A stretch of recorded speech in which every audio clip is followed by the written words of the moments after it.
সত্যি একটা কথা হচ্ছে সোশ্যাল মিডিয়ার এই জগতে অনেক রান্না আমি ইউটিউব থেকে ফেসবুক থেকে শিখেছি। যে রান্নাটা শেয়ার করব আজকে আপনাদের সাথে সেটা আমি জীবনের প্রথমবার ট্রাই করেছি এবং মাশাআল্লাহ আলহামদুলিল্লাহ বেশ ভালোই ছিল। তো চলেন রেসিপিটা দেখে আসি। হ্যালো ভিউয়ার্স, আসসালামু আলাইকুম, this is Shila and welcome to my page. তো এই তো আমি কিন্তু ঢেঁড়সগুলো এইভাবে কেটে নিয়েছি, এটাকে অনেকে ভেন্ডি নামেও বলে। তো এখন কড়াইতে পরিমাণ মতো তেল দিয়ে শুকনা মরিচ চিড়ে তারপর হচ্ছে রসুন দিয়ে দিলাম। তো এটাকে একটু ব্রাউন করে ভেজে নিব। তারপরে কিছুটা পেঁয়াজ দিয়ে দিব, তারপর সেটাকেও ভেজে নিব। এই রান্নাটা আসলে আমি ফার্স্ট টাইম ট্রাই করলাম আর আমি এটা প্রথমবারই খেয়েছি। তো বেশ ভালোই লেগেছে। আসলে আমার নতুন নতুন কিছু ট্রাই করতে সবসময়ই ভালো লাগে, লাইফে সব কিছুই নতুন নতুন ট্রাই করতে ভালো লাগে। তো এটা হচ্ছে আমি মসুরি ডাল, যেটাকে আমি 10 মিনিট ভিজিয়ে রেখেছিলাম। তো এবার আমি ডালটা দিয়ে দিলাম। তো একে একে এখানে আমি কাঁচা মরিচ আর বাকি সব মশলাগুলো অ্যাড করব। আশা করছি আপনাদের আজকের রেসিপিটা বেশ ভালো লাগবে। এখানে আমি টমেটো দিয়ে দিলাম সামান্য।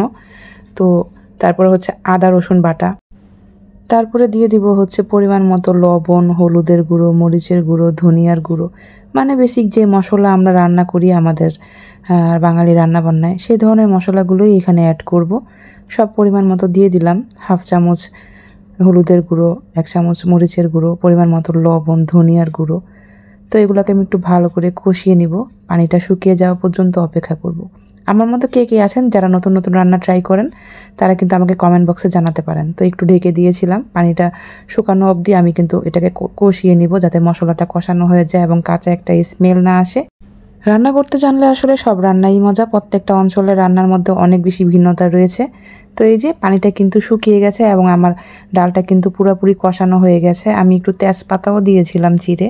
তো এই পর্যায়ে আমি এখন যে ঢেঁড়সগুলোকে 4 ফালি করে চিকন চিকন করে কেটে নিয়েছিলাম সেই ঢেঁড়সটা এখানে দিয়ে তারপরে একটু কষিয়ে নিব। যে ঢেঁড়সটা আমি কিন্তু এরকম করে কেটেছি।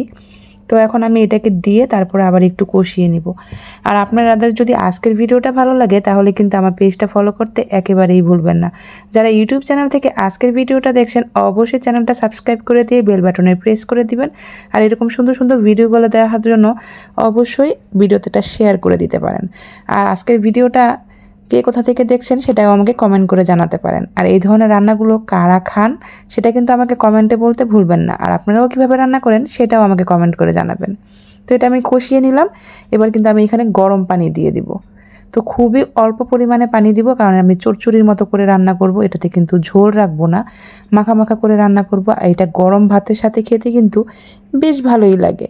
আর কোন কোন অঞ্চলে এই ধরনের রান্নাগুলো করেন সেটা কিন্তু আমাকে কমেন্টে জানাতে ভুলবেন না। আজকের ভিডিওটা আপনাদের কেমন লাগলো, এই রেসিপিটা কেমন লাগলো অবশ্যই জানাবেন। আল্লাহ হাফেজ।